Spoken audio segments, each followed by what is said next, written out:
Have you ever watched one of your absolute best performing stocks suddenly just take a nosedive? Yeah, it's brutal. Your gut reaction is probably to panic, right? Like, you just want to smash that sell button before all those hard-earned gains completely vanish. But what if I told you that sudden drop isn't actually a reason to freak out? In fact, what you're seeing is likely just a completely necessary breather. It might actually be your prime opportunity to set up your next big gain. Welcome. Today, we're going to dive into this explainer and unlock the ultimate risk management solution for investors. We're going to look right past all the daily noise by dissecting stock charts to really master the concept of stock bases. By the end of this, you're going to know exactly how to time the market using visual patterns. We're talking keeping your money safe while totally maximizing your upside. So let's get into it. All right, here is our roadmap for the explainer today. Number 1, stepping stones to profits. Number 2, anatomy of a base. Number 3, market cycles and timing. And finally, number 4, the base counting strategy. Let's kick things off with section 1, stepping stones to profits. Before we even get into the exact mechanics, we really need to get our mindset right about what a chart pattern actually represents out there in the real world. So, at its core, a base is simply an area of price consolidation. Basically, just think of it as a stock taking a well-deserved breather after running a massive sprint up the chart. It's a resting area. Now, you might be wondering, why does this happen? Well, after a stock climbs for a few weeks or months, the big players, large investors, mutual fund managers, they inevitably start selling some shares to lock in their profits. This natural pause gives the stock time to regain its strength before resuming its journey higher. This stepping stone concept is honestly beautiful when you see it playing out. Just look at the prior climb on the left, then the dip that forms base number 1, and then, boom, that explosive next leg up. It is a perfect visual representation of how a stock shakes off a decline, finds a new solid floor of support, and literally uses that base as a springboard to launch into the next stage of its climb. Okay, now that we conceptually know what a base is, let's move into section 2, anatomy of a base. We're going to zoom way in on the micro level here and dissect the specific physical structure of a single chart pattern.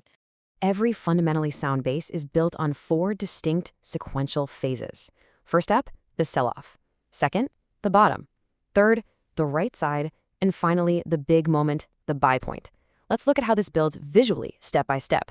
All right, here we are at step 1. The left side of the base. This is exactly where the sell-off begins.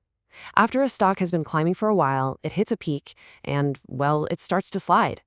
Like we just talked about, this is driven by institutional profit-taking. The big money is cashing in. And that heavy wave of selling is what carves out the steep left side of our base pattern here.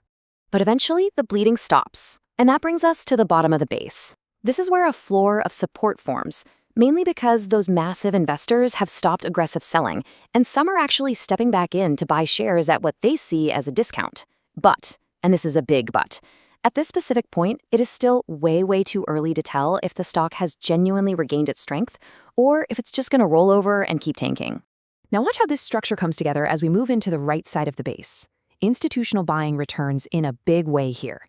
The heavy hitters start scooping up shares again, and all that renewed demand starts pushing the price higher.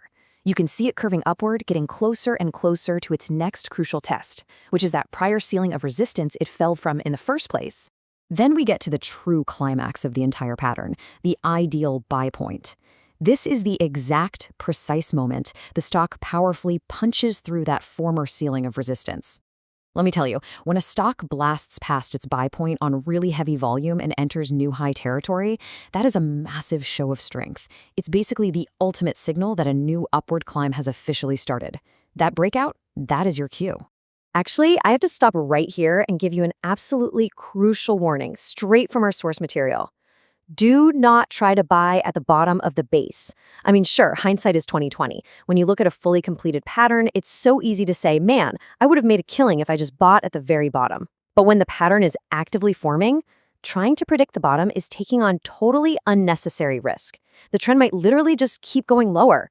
You have to make the stock prove its strength by finishing the base and breaking out first. Waiting dramatically reduces your risk. Let's zoom out a bit for section 3, market cycles and timing. How do these individual micro-level stock bases actually connect to the broader macro market cycle? Think of the general market kind of like the weather. When a storm rolls in, meaning a broad market correction, it drags 3 out of every 4 stocks down with it. That storm forces them to carve out bases that mirror that broad market slump. But here's where you get to play detective. If a stock carves out this massive, gaping, deep base while the broader market is only going through a mild drizzle, that is a huge red flag showing internal trouble with that specific company. On the flip side, your absolute biggest winners will almost always be the ones that break out just as the sun comes out and a brand new market uptrend begins. That brings us to our fourth and final section, the base counting strategy. We're going to arm you with a concrete, mathematical tool right now so you can start counting bases like a strictly disciplined pro. The whole key to this strategy lies in understanding the stark contrast in risk here. You absolutely want to exclusively target base 1 and base 2. Because these are the first or second breakouts of a stock's run, they're much safer entry points right at the dawn of a fresh uptrend. Compare that to late-stage bases, so numbers 3, 4, or even higher. By the time a stock is forming a late-stage base, everybody and their mother knows about it. It's running out of fresh buyers, and you'll start seeing these really unsteady, erratic price swings. There is a huge risk of a long, steep slide at this stage, mostly because those big institutional investors we talked about, they're getting ready to cash out for good. To count bases correctly, you have to be ruthlessly disciplined with the rules. First, you only start counting when a company is boasting explosive earnings and sales growth of at least 25%. Once you're there, every new base must form a full 20% higher than the last one to be counted sequentially. If it struggles and advances less than 20%, well, that forms what's called a base-on-base pattern. Oh, and remember the ultimate reset button? A major bear market completely wipes the slate clean. It resets the count back to 0 for everything across the board. Let's make sure we lock this in visually. When a stock powers upward with a proper 20% advance from its first buy point, you get a beautiful, clean, sequential base 2. But if that stock gets tired and climbs less than 20% before pulling back again, those two dips actually fuse together into a single base-on-base consolidation. Your true buy point is then calculated from that most recent pattern. There is actually one other pretty fascinating way a stock can hit the reset button without a full-blown bear market. If a stock's price drops so severely that it undercuts, meaning it drops deeper than the absolute lowest point of its prior base, it essentially shakes out all the weak holders. Functionally, it resets its own internal base count completely back to 0. As we start wrapping up this explainer, I just want to remind you to always keep the odds in your favor. Truly successful investing means managing your expectations. You have to understand that not all bases are going to lead to massive gains. Sometimes a stock will look absolutely flawless, break out, and then immediately turn around and tank. And that is exactly why you use these chart patterns to buy at the right time, sure, but you also absolutely must stay disciplined with your defensive sell rules. You have to protect your portfolio when a trade just doesn't work out. Which leaves us with one final provocative question to ask yourself today.